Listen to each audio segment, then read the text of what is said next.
Assalamualaikum warahmatullahi wabarakatuh. Selamat berjumpa lagi. Hari ini hari Selasa tanggal 3 Juni Senin ya, 3 Juni 2024.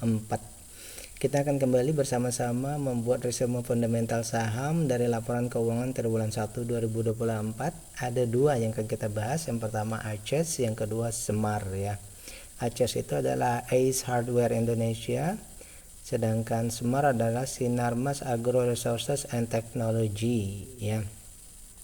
Dua bidang ini memang berbeda ya, berbeda sektor.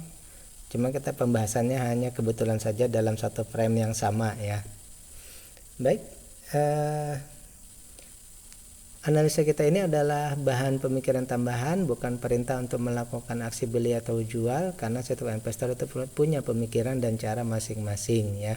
Sehingga apa yang saya sampaikan ini nanti sebagai bahan pemikiran tambahan ataupun juga sebagai bahan studi saja ya.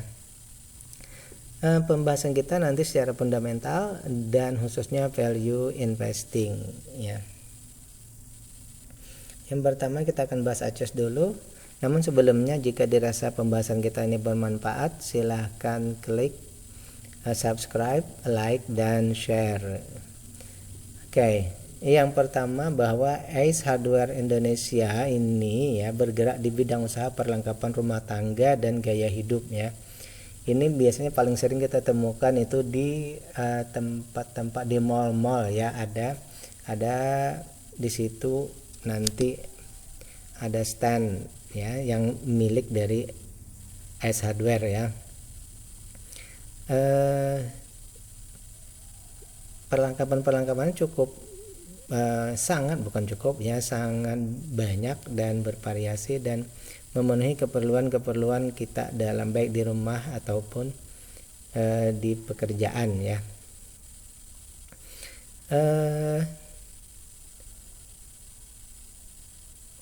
Perseroan ini menjalankan usahanya di bidang perdagangan, perindustrian, jasa, dan perbengkelan ya.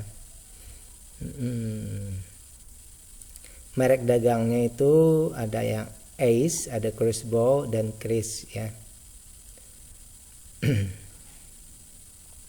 Baik, kita akan masuk ke laporan keuangannya di triwulan 1 yang sudah kita dapatkan ya, bahwa kalau dari segi perusahaannya ya, penjualan mereka ini cukup sering ya dikunjungi ya, walaupun tidak terlalu banyak, cukup sering dikunjungi di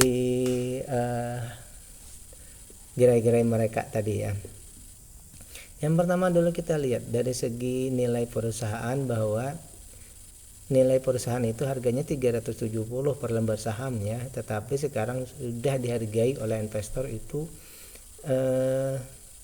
di atas ya 128% lebih mahal ya. Ibarat beli seharusnya nilainya itu 100.000, berarti kita membelinya di harga 256.000 kayaknya, seperti itu ya. Dua kali ya lebih mahal bahasa kita. Jadi oleh karena itu kita simpulkan bahwa perusahaan ini bertumbuh lamban istilahnya. Kenapa? Karena ini book value-nya yang harus mengejar harga ya. Berarti perusahaannya yang harus digenjot, yang di akselerasikan lagi ya, supaya sampai sesuai dengan harga ya, atau harganya yang turun. Baik, itu dari segi nilai perusahaannya. Sementara dari segi value-nya ya, saat ini boleh dibeli atau tidak, murah atau tidak, ini kan maksimal 470, sementara harganya sekarang sudah 845. Berarti untuk saat ini kalau kita beli ini sudah kemahalan hampir 100%. Ibarat beli barang 100.000, berarti kita belinya di 180.000 ya. Ini dari segi valuasi udah kemahalan ya, udah ketinggian. Dan entah kenapa banyak konsumer yang seperti itu ya, tidak tahu juga. Tapi banyak kecenderungan saham-saham konsumer seperti itu. Dan hal ini pula juga didukung oleh perusahaan juga beberapa tahun ini tidak membagikan dividen ya. Jadi valuasinya tinggi kemudian tanpa dividen ya. Dua hal ini ya concern kita paling penting ya. Dua hal ini concern kita yang paling penting, valuasi dan dividen. Kemudian kita cek lagi bahwa untuk triwulan ini free cash flow-nya ini besar ya. Free cash flow-nya 839 miliar.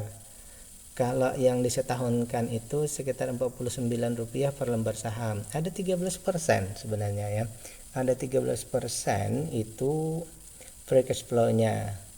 Tetapi karena mungkin ya, sebenarnya kalau dari segi keuntungan ya, perusahaan ini untungnya lebih dari 10% ya. Dari segi keuntungan perusahaan ini kan 47 dibagi dengan book value-nya. Jadi perusahaan ini 13% sebenarnya ya, keuntungannya 13%.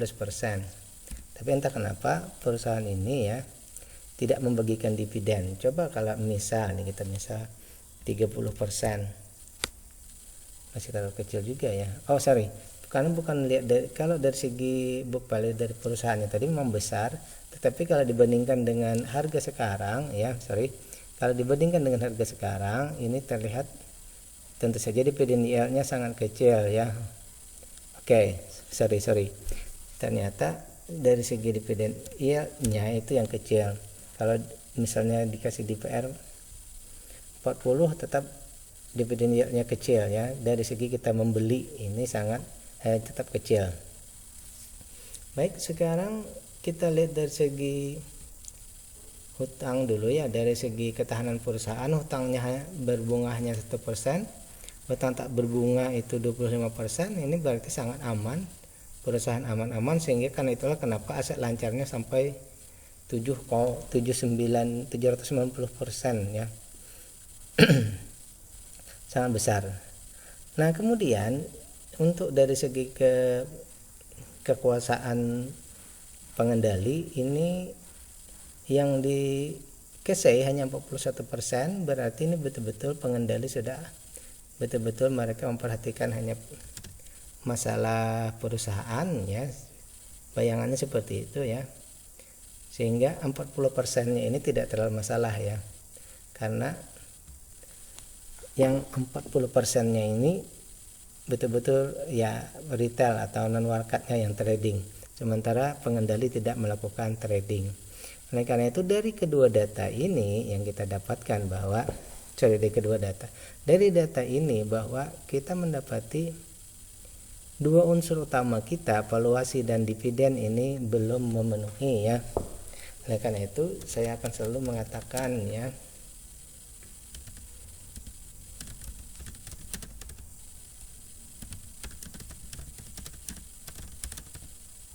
kita akan menunggu ya, tidak masalah, yang penting kita tunggu saja. Kapan? Selama mereka nanti membaik sampai menjadi bisa kita pertimbangkan kembali. Kita lihat lagi di triwulan berikutnya apakah ada perbaikan ya. Kita tunggu saja apakah ada perbaikan. Kalau tidak ya tunggu lagi sampai mereka membaik. Tetapi sementara menunggu itu kita tentu mencari saham lain yang ready untuk diinvest ya. Baik, kita akan menuju ke pembahasan yang kedua, yaitu Smart Sinarmas Agro Resources and Technology ya. Apabila pembahasan kita ini bermanfaat, jangan lupa klik like, subscribe dan share. Kemudian juga saya sudah meletakkan playlist di deskripsi, sehingga apabila ingin mencari analisa saham lainnya yang sudah saya bahas sebelumnya, bisa dicari di playlist tersebut, sudah ada di deskripsi ya. Baik, kita akan bahas yang kedua, PT Sinarmas Agro Resources and Technology atau SMAR ini ya. perusahaan produk konsumen berbasis kelapa sawit yang terintegrasi dan terkemuka di Indonesia ya. Ini milik Sinarmas Group ya. Aktivitas utamanya adalah penanaman pemanenan pohon kelapa sawit, pengolahan tandan segarnya menjadi CPO dan inti sawit atau PK ya. Mereka pemrosesan CPO menjadi produk industri dan konsumen seperti minyak goreng, margarin, dan shortening, serta perdagangan produk berbasis sawit ke seluruh dunia ya. Salah satu produknya yang terkenal ini namanya adalah Vilma ya, milik Sinarmas itu namanya Vilma ya. Baik, ini salah satu perusahaan konglomerasi berarti ya. Laporan keuangan triwulan 1 2024-nya sudah ada. Sekarang kita bahas ya tahap by tahap. Yang pertama ini kembali dari segi nilai bukunya bahwa diskonnya ini 47% dibandingkan harga sekarang ya. Nilai perusahaannya itu 6 ribuan sementara harga baru 3 ribuan ya. 47% diskonnya. Berarti ada ruang untuk harganya naik lagi. Namun kalau dari segi keuntungan dan kita lihat ya apakah harga ini sudah murah ya. Maksimal beli sebenarnya di 2.950, harga sekarang sudah 3.500. Ini masuk dalam kategori mahal ya. Sudah 21% di atas nilai wajarnya ya. Tentu saja kita mengkonfirmasi lagi ya dengan dividen. Dividen payout ratio-nya itu 30%, oke. Tetapi di sini 30%-nya itu ya dari IPS dibandingkan harga itu hanya 2,47% ya. Jadi kita menunggu selama setahun itu kita dapat dividennya hanya 2,47%. Ini di bawah dari apa namanya? Di bawah dari inflasi ya. Oleh karena itu sebagai investor kita menganggap bahwa ini kita mestinya ya mencari yang lebih memberikan dividen yang lebih tinggi ya, paling tidak lebih dari inflasi. Kemudian kita cek lagi dari segi free cash flow. Untuk triwulan ini free cash flow-nya 773 miliar atau TTM-nya itu 269 rupiah. Ada 4% ya, 4% free cash flow-nya 4% ya, lumayan. Oleh karena itu kalau kita cek berikutnya ya dari segi ketahanan perusahaan, kita cek dari ketahanan perusahaan, hutang berbunganya ini sudah 78% aman, tetapi amannya sudah mendekati ya. Amannya sudah mendekati ke 100. Dan untuk hutang tak berbunganya ini sudah lebih dari 100. Kalau saya menghitung ini awas ya. Oleh karena itu mungkin juga di sini berpengaruh di aset lancarnya, tidak terlalu ya, memang besar tapi tidak lebih dari 200 ya, tidak lebih dari 2 kali lipat. Oleh karena itu ada concern kita di sini bahwa valuasinya agak mahal, dividennya agak kecil, dan hutang juga melebihi batas kita ya. Kalau dari segi kepemilikan ini jelas ya, pengendali betul-betul mengendalikan perusahaannya ya. Oleh karena itu dari data yang kita dapatkan bahwa perusahaan ini ya, mungkin kita perlu menunggu